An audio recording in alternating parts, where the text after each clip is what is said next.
कनकोट से update share करेंगे। गोला बरादरी की खवातीन का 2 कमसन बच्चों के अदम बाजियाबी के लिए एहतजाज।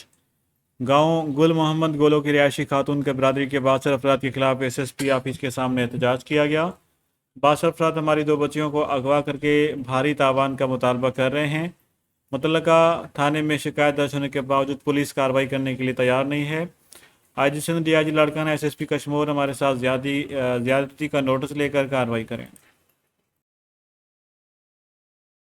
कार आहिनि मुक़दम ख़ान मोहम्मद ऐं मुक़दम अली बश्क ॿई ऐं इहे चवनि था त असांखे 25 लख रुपया ॾियो पोइ तव्हांखे ॿार ॾींदासीं। असां चयो असां ग़रीब आहियूं, असां मिसकिन आहियूं, असांजे घर में अटो ई कोन्हे त असां तव्हांखे काॾों ॾींदासीं। असां इन जे लिहाज़ सां SP ऑफिस अची धरणो आॾो पेश थियासीं।